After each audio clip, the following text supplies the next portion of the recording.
अपनी स्थापना के बाद से ही इजराइल अशांति का क्षेत्र रहा है। एक तरफ फ़लस्तीनी हैं जो इजराइल को एक राष्ट्र के रूप में हमेशा से नकारते आए हैं, वहीं दूसरी तरफ इजराइल पूरे फ़लस्तीन को कब्जा कर उसे यहूदी राष्ट्र घोषित करना चाहता है। यही वजह है कि इस क्षेत्र में तनाव हमेशा बना रहता है। इसमें कोई दो राय नहीं है कि इजराइल की सेना के आगे फ़लस्तीन बेहद कमज़ोर स्थिति में है। बावजूद इसके विश्व की सबसे मजबूत सेनाओं में से एक इजरायली सेना को हमेशा से निहत्थे फ़लस्तीनियों की ओर से ज़ोरदार प्रतिरोध का सामना करना पड़ा है। 1948 के बाद से अब तक करीब 1 लाख निर्दोष फ़लस्तीनी इजरायली सेना के हाथों शहीद हो चुके हैं। हालांकि वे अब भी अपनी ज़मीन और पवित्र अल अक्सा मस्जिद इजराइल को सौंपने को तैयार नहीं हैं। कम लोग जानते हैं कि फ़लस्तीन से कई गुना मजबूत इजराइल फ़लस्तीनियों के इंतिफादा से बेहद खौफ खाता है। आम बोलचाल में इंतिफादा को बगावत या विद्रोह कहा जाता है, लेकिन अरबी भाषा में इसका अर्थ उथल पुथल या फिर किसी से छुटकारा पाना होता है। जब दशकों से इजराइल और फ़लस्तीनियों के बीच जारी लड़ाई में इंतिफादा का इस्तेमाल होता है तो इसका मतलब है कि इजरायली सेना के खिलाफ एक संगठित विद्रोह जिसे राजनीतिक और ज़मीनी दोनों ही स्तरों पर फ़लस्तीनियों का व्यापक समर्थन प्राप्त हो। इससे पहले 2 इंतिफादा हो चुके हैं। पहला इंतिफादा 1987 में शुरू हुआ था और 1993 में ख़त्म हुआ था। इसके बाद 2000 में शुरू हुआ इंतिफादा पहले से कहीं ज़्यादा खूनी था और ये करीब 4 साल तक चला था। पहला इंतिफादा 8 दिसंबर 1989 को शुरू हुआ था। इसकी वजह 4 फ़लस्तीनी मज़दूरों की मौत बनी थी, जिन्हें ले जा रही एक कार में एक इजरायली सेना के ट्रक ने टक्कर मार दी थी। हालांकि इजरायलियों का दावा था कि ट्रक का ड्राइवर गाड़ी पर अचानक नियंत्रण खो बैठा था, लेकिन बहुत से अरब पर्यवेक्षक मानते हैं कि टक्कर जानबूझकर मारी गई थी ताकि इससे कुछ दिन पहले चाकू घोंप कर मारे गए एक इजरायली सैनिक की मौत का बदला लिया जा सके। फ़लस्तीनी मजदूरों की मौत के बाद इजरायली सैनिकों के खिलाफ हिंसक दंगे शुरू हो गए। बताया जाता है कि इजरायली सैनिकों ने इन्हें दबाने के लिए गोलियां चलाईं। आने वाले दिनों में हिंसा और भड़कती गई। पहले इस मुहिम को आम लोगों ने शुरू किया, लेकिन जल्द ही फ़लस्तीनी लिबरेशन ऑर्गेनाइजेशन यानी PLO के नेता यासिर अराफात इससे जुड़ी गतिविधियों को निर्देशित करने लगे। इसी के साथ बहुत से फ़लस्तीनियों ने इसराइल में जाकर काम करने, टैक्स देने और इसराइली सामान खरीदने से इनकार कर दिया।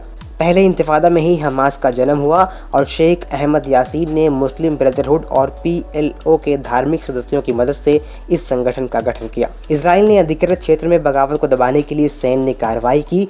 कर्फ्यू और बड़े पैमाने पर गिरफ्तारी के अलावा पिटाई और उत्पीड़न के तौर तरीके भी इजरायली सेना ने इस्तेमाल किए, जिससे यह संकट और गंभीर रूप लेता गया। वर्षों तक चली हिंसा के बाद 1993 में इजरायली सरकार और PLO के बीच ओस्लो शांति समझौते के साथ पहले इंतिफादा का अंत हुआ। इसी समझौते के तहत फ़लस्तीनी प्राधिकरण का गठन हुआ और अधिकृत क्षेत्रों में उसे शासन का अधिकार मिला।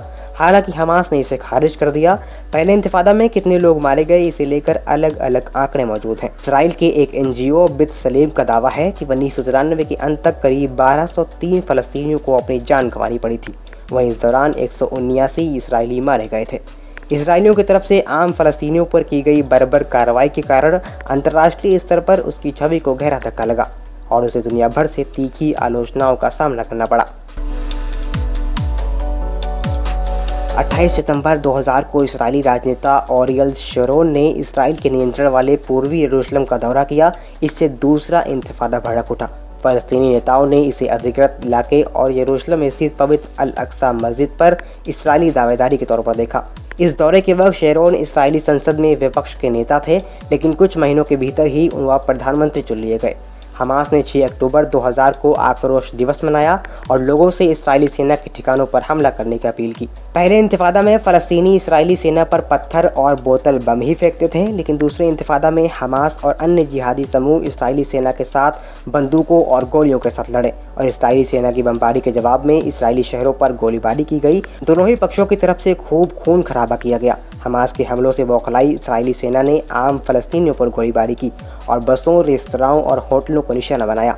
इसराइली अखबार हारेत्स का अनुमान है कि 5 साल तक चली लड़ाई में 1330 इसराइली और 3330 फ़लस्तीनी मारे गए। हालांकि दूसरा इंतिफादा के ख़त्म होने की कोई औपचारिक तारीख नहीं है, लेकिन कई पर्यवेक्षक मानते हैं कि नवंबर 2004 में फ़लस्तीनी नेता यासिर अराफात का निधन इसमें एक निर्णायक पल था। आंकड़ों पर गौर करें तो मालूम पड़ता है कि इतिहास के दोनों इंतिफादा में इजराइल के मुकाबले फ़लस्तीन को ज़्यादा नुकसान उठाना पड़ा था। बावजूद इसके बार बार फ़लस्तीनियों की तरफ से तीसरे इंतिफादा की धमकी दी जाती है। जबकि इजराइल इसे रोकने की हर मुमकिन कोशिश करता नजर आता है। इसके पीछे का कारण क्या है? इस पर जानकारों का कहना है कि इजराइल को शुरू से लेकर अब तक इस बात की चिंता रही है कि वह इतने फ़लस्तीनियों की मौत के बाद भी फ़लस्तीन का मनोबल तोड़ने में नाकाम रहा है। गौर करने पर मालूम होता है कि दोनों इंतिफादा में भले ही फ़लस्तीन को भारी जान माल की हानि हुई हो, लेकिन इसके परिणाम स्वरूप इजराइल को खुद जो नुकसान उठाना पड़ा वह फ़लस्तीनियों के नुकसान को इसके आगे कुछ नहीं मानता। दरअसल पहले इंतिफादा के दौरान ही हमास का जन्म हुआ था, जो फ़लस्तीनियों का अब तक का सबसे मजबूत और लोकप्रिय संगठन साबित हुआ है। और हमास के जन्म के बाद इजराइल को भयंकर जानमाल का नुकसान हुआ है। दूसरा इंतिफादा पहले से अधिक खतरनाक और खूनी था। फ़लस्तीनियों के ज़ोरदार प्रतिकार के कारण इस इंतिफादा के बाद इजराइल को गाज़ा छोड़ने पर मजबूर होना पड़ा था। इस तरह दोनों इंतिफादा इजराइल के लिए एक बुरे सपने की तरह साबित हुए हैं। ऐसे में हमास की तीसरे इंतिफादा की धमकी देना इजराइल को अपने अस्तित्व के लिए एक खतरा लगता है।